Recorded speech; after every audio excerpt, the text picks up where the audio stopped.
अभी आप इसमें क्या सारा सवाल मध्य प्रदेश को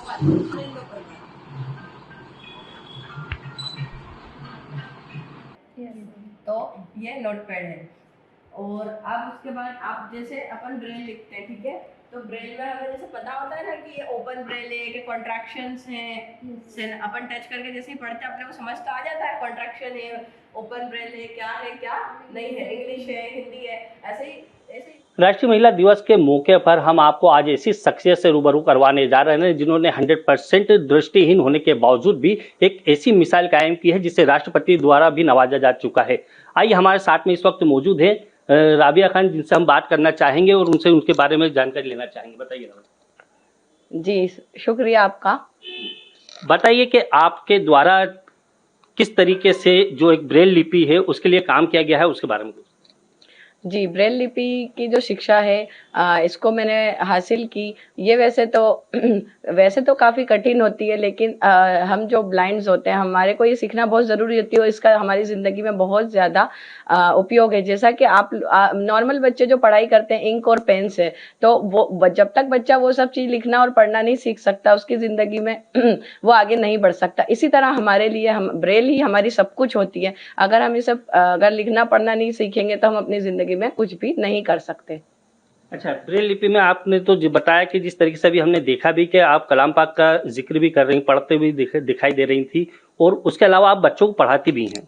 जी जी जी, ब्रेल लिपि में मतलब जैसे नॉर्मल लैंग्वेज सभी आप लोग की जैसे इंक में होती है, जैसे कि हिंदी इंग्लिश, ऐसे ब्रेल में भी सारी भाषाएं होती हैं, हिंदी इंग्लिश उर्दू अरबी। तो जो कुरान शरीफ है वो अरबिक ब्रेल में ही है। मतलब कुरान जो नाजिल हुआ जनरली वो अरबिक में नाजिल हुआ, तो अगर हम भी पढ़ेंगे तो हमें उसे अरबी ब्रेल में ही पढ़ना है। तो मैंने उस अरबी ब्रेल को सीखा अलीगढ़ जाके, और उसके बाद मैंने सीखने के बाद मतलब खुद ने अल्हम्दुलिल्लाह मुकम्मल किया, और उसके बाद फिर मैंने इस तालीम को कोशिश करी आगे बढ़ाने की और अपना मदरसा कायम किया, और मैं अरबिक ब्रेल में बच्चों को कुरान पढ़ाती हूँ, जिससे बच्चे कुरान हिफ्ज़ भी कर चुके हैं और अपना कुरान नाज़िरा भी पढ़ के और मुकम्मल करते हैं। और बाकी सभी भाषाएं भी मैं पढ़ाती हूँ, लेकिन वो मैंने ईजीली सीख ली स्कूल्स में। हिंदी ब्रेल, इंग्लिश ब्रेल ये तो मैंने सीख ली, अरबी और उर्दू ब्रेल मैंने अलीगढ़ से सीखी, और मैं इस बच्चों को ये चीज़ पढ़ाती भी हूँ और खुद भी पढ़ती हूँ। और मैंने इसीलिए यहाँ पे कुरान इंडिया में मौजूद नहीं था, तो मैंने उसको लॉन्च किया था, मतलब बनाया था खुद से सॉफ्ट कॉपी कंप्यूटराइज, उसको कंप्यूटर पे पूरा कॉपी बनाया सॉफ्ट कॉपी, फिर उसको मैंने प्रिंट किया और फिर इंडिया में लॉन्च किया। तो भारत में पहली बार मेरे मदरसे के द्वारा मेरे द्वारा ही ब्रेल लिपि वाला जो कुरान शरीफ है वो लॉन्च किया गया हिंदुस्तान में पहली बार। अच्छा, जिस तरीके से आपने बताया कि ब्रेल लिपि कलाम पाक के जो आपने है आपके द्वारा ही इजाद किया गया और उसको बनाया गया। अच्छा, ये तो बात हुई हमने, हाँ, ये तो बात हुई कि भाई अरबी तालीमात की, और हम दुनियावी जो दीनी तालीमात होती है उसके बारे में हम दुनियावी तालीम, हाँ, दुनियावी तालीम। जी, बाकी जो दुनियावी तालीमात हैं वो भी अल्हम्दुलिल्लाह मैंने हासिल करी है। और मतलब 5th तक मैंने ब्लाइंड स्कूल में पढ़ा, 10th फिर मैंने 6th स्टैंडर्ड से नॉर्मल स्कूल में ही पढ़ाई की, और मैंने अपना लॉ जो किया है BLLB ऑनर्स मैंने स्कूल ऑफ लॉ DAVV से मुकम्मल किया, और रिसेंटली मैं MA सोशलॉजी में कर रही हूँ। और उसके अलावा मुझे इंटरेस्ट रहा कंप्यूटर में, टेक्नोलॉजी में मुझे काफ़ी इंटरेस्ट रहा, तो मैंने BCA CCA वगैरह और DCA ये सारे कोर्सेज किए, मैंने HTML किया, और अभी मैं जावास्क्रिप्ट सीख रही हूँ, सॉफ्ट प्रोग्रामिंग लैंग्वेज भी मैं सीख रही हूँ। मुझे कंप्यूटर, और मैं साथ में कंप्यूटर टीच भी करती हूँ स्टूडेंट्स को। पहले मैंने देवी अहिल्या विश्वविद्यालय में IT सेंटर में एक विभाग खुला था, वहाँ पे भी मैंने गर्ल्स को कंप्यूटर टीच किया है। और अभी प्रेजेंटली मैं वैष्णव इंस्टीट्यूट ऑफ मैनेजमेंट में अनुभूति के नाम से एक कोर्स चल रहा है, वहाँ पे मैं कंप्यूटर टीच कर रही हूँ। अच्छा राबिया, कि हमने जिस तरीके से देखा कि आपको राष्ट्रपति द्वारा भी नवाजा जा चुका है सम्मान से, तो किस तरह फील्ड में दिया? जी, मुझे जी राष्ट्रपति पुरस्कार से जो सम्मानित किया गया वो मुझे 2014 में किया गया। उसके पहले मैं हिंदुस्तान में, आपको जैसा मैंने बताया कि पहली बार अरबिक ब्रेल में कुरान शरीफ को लॉन्च किया, क्योंकि जब मैंने भी पढ़ा था दूसरी जगह से मंगवा के पढ़ा था, दूसरी कंट्री से, तो इसीलिए मतलब ये, और बाकी और जो मैंने बच्चों को कंप्यूटर टीच किया, जो मैं एज अ रोल मॉडल, मुझे मतलब आप कह सकते हैं as a role model blind field में, उसके लिए मुझे पुरस्कार से सम्मानित किया गया 2014 में राष्ट्रपति प्रणब मुखर्जी द्वारा।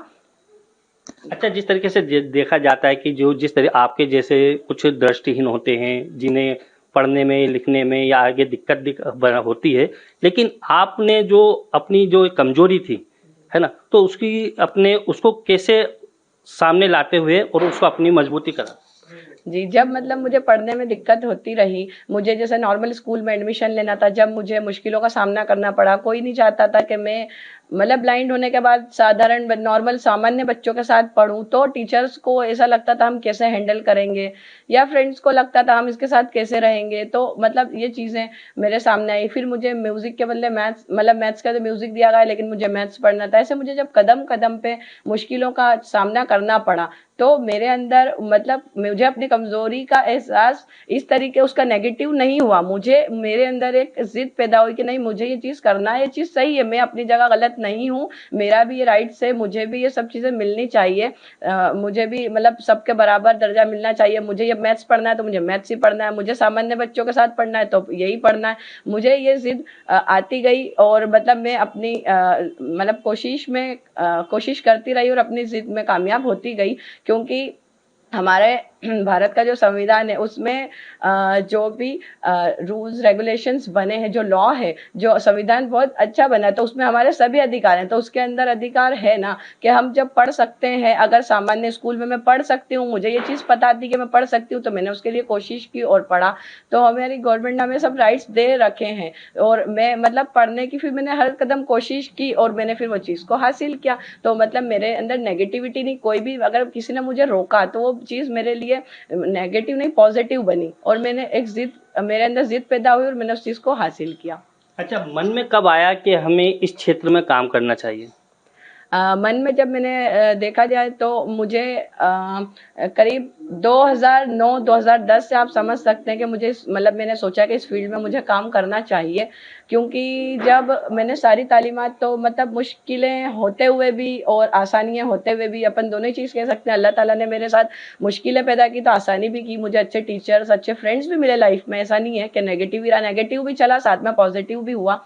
तो मतलब ये चीज़ें तो होती रही, लेकिन जब मुझे अरेबिक ब्रेल सीखना थी और जब मुझे मतलब वो सीखना थी, वो पढ़ना थी, मुझे कुरान पढ़ना था सबके बराबर, तो मैं वो नहीं कर पाती थी। मुझे मतलब ये रहता था, बस सब बोलते थे ऑडियो में सुन लो या कोई मुंह से तुझे याद करा देगा वो पढ़ लो, तो मुझे ऐसा नहीं पढ़ना था जैसे सब पढ़ते हैं, कुरान शरीफ खोल के बैठ के, ऐसे मुझे ऐसा पढ़ना था। तो उसके लिए यहाँ पे जो है मतलब अरेबिक ब्रेल किसी को नहीं आती थी मध्य प्रदेश में। तो उसके लिए फिर मैंने मालूमात की, मुझे मालूमात हुई, फिर वहाँ पे मुझे पढ़ाने में मतलब एडमिशन नहीं दिया जा रहा था, वहाँ दिक्कत हुई। फिर मैंने ये सब चीज़ें मतलब पढ़ना जब सीख ली, फिर देगा कुरान शरीफ अब वो यहाँ अवेलेबल नहीं, तो वो मुझे दूसरी जगह से, दूसरी कंट्री से मंगवाना पड़ा। उसे मंगवाने में बहुत मेहनत जद्दोजहद करनी पड़ी, कॉन्टैक्ट करना पड़ा, मंगवाना पड़ा। तो जब मुझे ये सब तरह की मुश्किलें आईं, तो मैंने सोचा फिर कि मुझे भी अपना एक सेंटर कायम करना चाहिए और साथ में बच्चों को अरेबिक तालीम भी देना चाहिए कि वो कुरान को पढ़ सकें, दीन को भी समझ सकें। अच्छा, ये तो हो गई आपके क्षेत्र की बात। अब हम बात करते हैं परिवार की। तो परिवार में कौन कौन है और किस तरीके से परेशानियों का सामना करना पड़ा आपको। नहीं, मेरे परिवार में मेरे पापा हैं, मम्मी हैं और मेरे हम 4 भाई-बहन हैं, 2 भाई 2 बहन, जिसमें मैं सबसे छोटी हूँ। और साथ में लेकिन मेरी जॉइंट फैमिली है, शुरू से मैं अपने जॉइंट फैमिली में पली-बड़ी हुई हूँ। तो मेरे चाचा-चाची, बड़ी मम्मी, बड़ी पापा, उनके मतलब बच्चे, मेरे भाई लोग, कज़िन्स, ब्रदर, सिस्टर सभी रहे हैं। तो सभी का मुझे अल्हम्दुलिल्लाह काफ़ी अच्छा सपोर्ट रहा और मुझे मतलब मेरी फैमिली की तरफ से मुझे हर चीज़ पॉज़िटिव रही, मुझे बहुत कोऑपरेट किया और अल्हम्दुलिल्लाह आई एम वेरी लकी कि मैं अपने इस परिवार में पैदा हुई। अच्छा, अब सुना है कि अब आपकी शादी भी हो चुकी है। जी, अल्हम्दुलिल्लाह मेरी शादी हो चुकी है और मेरी शादी को 4 इयर्स कंप्लीट हो चुके हैं और अल्हम्दुलिल्लाह मैं अपनी शादी के बाद मैरिड लाइफ में भी अच्छे से सेटल्ड हूँ। अच्छा, इसमें कोई परेशानी नहीं आई कि क्योंकि आप दृष्टिहीन हैं और हस्बैंड। जी, मेरे हस्बैंड नॉर्मल है और मैं ब्लाइंड हूँ, तो मतलब परेशानी तो आई, मतलब ये कि मतलब मैं कैसे मैनेज करूँगी, मेरी फैमिली और उनकी फैमिली की भी यही सोच थी कि भाई तुम इनसे शादी करोगे तो मैनेजमेंट कैसे होगा, इससे दिखाई नहीं देता। और मतलब मेरे से भी कहा कि मतलब तुम सारी चीज़ें कैसे करोगी जो एक आम लड़की करती है।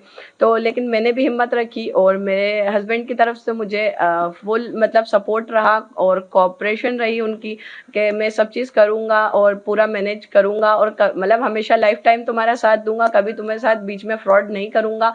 इस तरीके से उन्होंने मुझे काफ़ी यकीन दिलाया, मुझे और मेरी फैमिली को उन्होंने बहुत कोशिश करके एग्री किया और मैंने भी एक मतलब कोशिश की, तो अल्हम्दुलिल्लाह आज हम लोग की शादी हो गई और सक्सेसफुल है अल्हम्दुलिल्लाह। अच्छा, अभी कि हमने देखा कि जिस तरीके से आप मोबाइल जो है बड़ा फराटेदार चला रही थी आप, तो उस जी, तो मोबाइल में जो है स्क्रीन रीडर सॉफ्टवेयर होता है, तो मैं उसमें मतलब जो अपना मोबाइल होता है उसमें एक सॉफ्टवेयर होता है जिसे हम ऑन कर देते हैं टॉकबैक के नाम से, तो स्क्रीन पे जो लिखा हुआ आता है, जो आप लोग विजुअलाइज करते हैं, जो आप देखकर पढ़ते हैं, वो मेरा मोबाइल मुझे पढ़ के सुनाता है। मैं जहाँ भी टच करती हूँ फिंगर, तो वो अगर व्हाट्सएप है तो मेरा फ़ोन बोलेगा व्हाट्सएप, आप लोग सामने लिखा हुआ पढ़ते हैं व्हाट्सएप, तो वो बोलता है व्हाट्सएप, चैट है तो चैट, स्टेटस है तो स्टेटस। इस तरह से मेरे मोबाइल में जो स्क्रीन रीडर का मैं यूज़ करती हूँ, उसके थ्रू मैं सारे काम कर पाती हूँ आज स्क्रीन रीडर के थ्रू। और दूसरी भी ऐप्स बन गई हैं हमारे सपोर्ट के लिए, काफ़ी दिव्यांग लोगों के यूज़ करने के लिए, तो मैं अमेज़ॉन, फ्लिपकार्ट और SBI YONO banking, Union Bank of India की बैंकिंग में सभी सर्विसेज, गूगल पे में सब कुछ अल्हम्दुलिल्लाह खुद ऑन सेल्फ हैंडल कर लेती हूँ। अच्छा, जैसा बताया भी आपने के बातों में कि आपने हज भी और उम्रा भी कर चुकी हैं। जी, जी। अल्हम्दुलिल्लाह 2010 में मैंने हज किया, लेकिन मेरी लाइफ में मैंने कहा ना हर जगह मुश्किल के बाद आसानी होती गई। मुश्किल हुई इसमें भी मुझे, जब हज किया तो मुझे मेरा नाम नहीं आया था कुरान में, और मतलब मुझे गवर्नमेंट की तरफ से बोला जाए तो मेरा नाम रिजेक्ट लिस्ट में था कि मैं ब्लाइंड हूँ, तो मैं मतलब कि हज पे नहीं जा सकती इस तरीके से। फिर मैंने मोहसिना किदवाई जो थी चेयरपर्सन उस वक्त की, तो मैंने उनसे रिक्वेस्ट की, उनसे जाके मिली और उनसे कहा अगर आप कोई रूल है या कुछ है तो मुझे आप लीगली बताएं और राइटिंग में दें आप लोग मुझे, कि मैं नहीं जा सकती ये चीज़ मुझे लिख के। तो मुझे इसके लिए भी जद्दोजहद करना पड़ी, मैं उनसे जाके मिली, रिक्वेस्ट की और मैंने बोला कि अगर रूल है तो मुझे कॉपी दो और अगर नहीं है तो मेरे को एक्सेप्ट करो। तो मैंने बहुत मेहनत और जद्दोजहद की, जब लास्ट टाइम पे मेरा नाम सिलेक्ट हुआ और फिर मैं हज पे जा पाई। अच्छा, अभी आप दृष्टिहीन अपने जैसे बच्चों को क्या मैसेज देना चाहते हैं?